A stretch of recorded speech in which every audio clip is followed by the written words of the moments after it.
Ang yabang ng ating militar. Akala mo naman, kaya nilang i-maintain ng weapon system na yan. $2 million yan. Ewan ko lang kung may konsiderasyon sa mga ahas sa Malacanang. Marcos! Alis siya!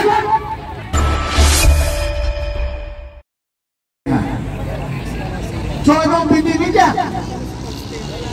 Renewable energy ba? Hindi. Coca-Cola Bottling Company of the Philippines.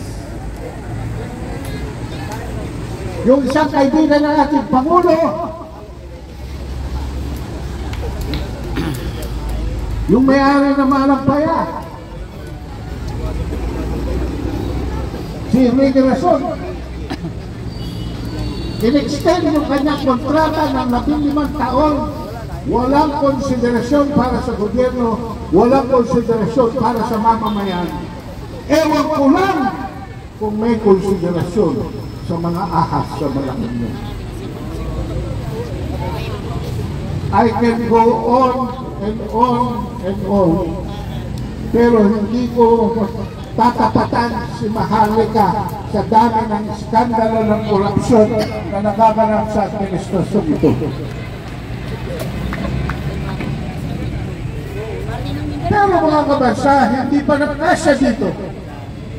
Pati ang ating bakuna pinakialaman ng mga Amerikano. At isang dating general, ang apelyido Galvez, na ngayon ang nagpapatakbo dyan sa inyong bar. Sa bar. Yan po si Carlito Galvez. Inamin na ng mga Amerikano na pinakialaman nila yung vaccination campaign. Estimate anywhere from 1 to 18,000 lives could have been saved.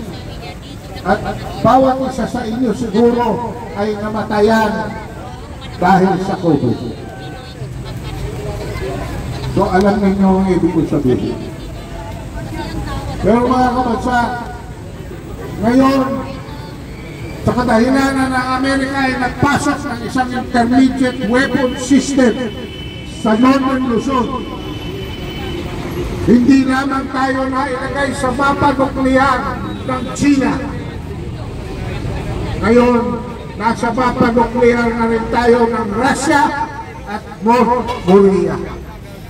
At ang siyam natin kasama sa ASEAN ay ayaw na tayong kausapin.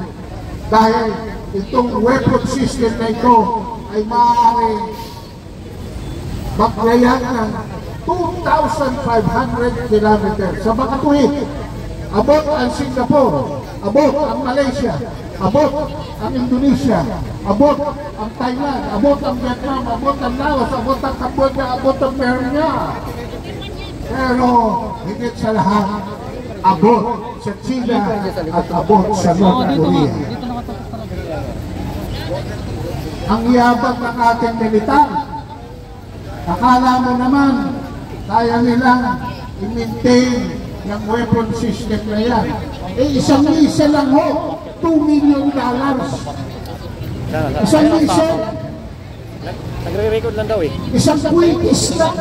$2 million yan. Nagre-record lang. Eh, pakapag. Balang natin ang isang misa, hindi pa itong $2 million natin. Ang babalik sa atin, 200 missiles. Ewan ko lang.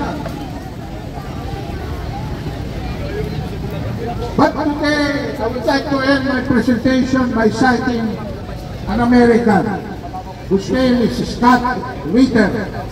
Hanapin po ninyo sa inyong mga Facebook, hanapin ninyo sa inyong mga Twitter. Scott Ritter. Ang sabi niya, kaming mga Amerikano ay hindi nyo kaibigan. Dahil sinong kaibigan ang magpapahaba sa kanyang kapwa. So kailangan bantayan natin ang Malacanang.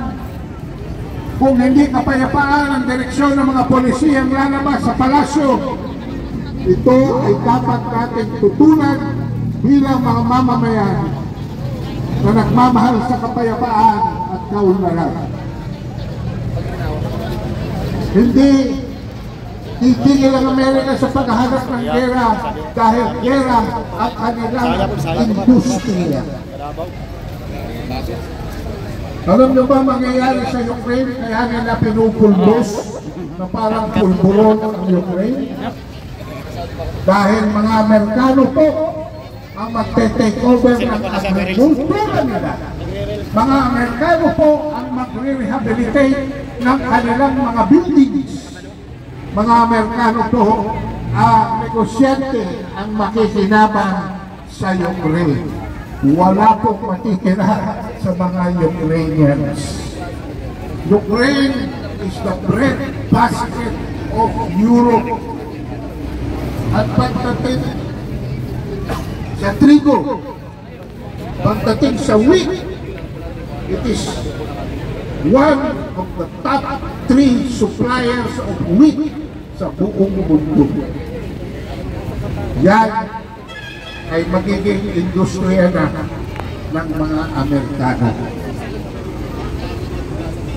So yan po ang a little bit of history, a little bit of current events, a little bit of politics, a little bit of international relations.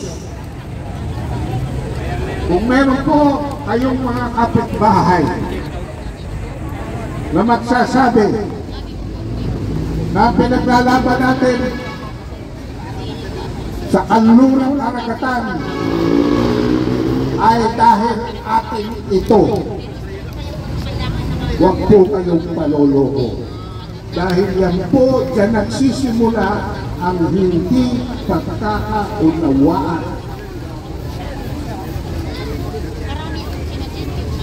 Huwag po kayong maniwala na ang ating mga mangingisda ay hindi makapangisda. Dahil protektado po sila. Nagkakaroon lamang ng di pagkakaunawaan pagka lumalabas ang ating Coast Guard at Navy. Di umano para sila'y proteksyonan, pero ano nangyayari? Natatamay sila sa patintero at kaguluhan. Kaya wala na silang pagkakataon. Pwede ba kayong mangisda kung may tigmaan sa kapaligiran? Kung may kaguluhan sa karagatan? Hindi. Wala na kasi na bumapatog.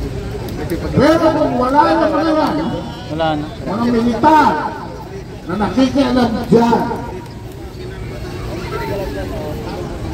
para lamang isulong ang mga base militar ng Amerika dito sa Pilipinas, huwag kayong maniniwala at tutulan ninyo ang EDCA, tutulan ninyo ang Visiting Forces Agreement, tutulan ninyo ang Mutual Defense Treaty dahil wala po tayong kaaway. Nung sa batasan tayo, nandun ka sa kabili Ang ating hangarin ay simple lamang makapagbigay tayo ng magandang kabuhayan, makapagbigay tayo ng magandang kinabukasan para sa ating mga anak, apo at saling lahi. Wala na po tayong ibang iniisip pa. Kasi dito ako sa mismong Yan po ang mensahe ng Philippine-American Friendship Day. Kung hindi ito for our mutual interest, we will have nothing to do with it. Para po sa inyong lahat, maraming salamat sa inyong pagtalo at mabuhay po ang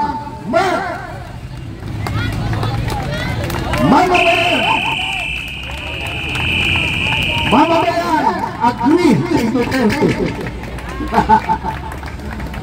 Marcos Alisjan was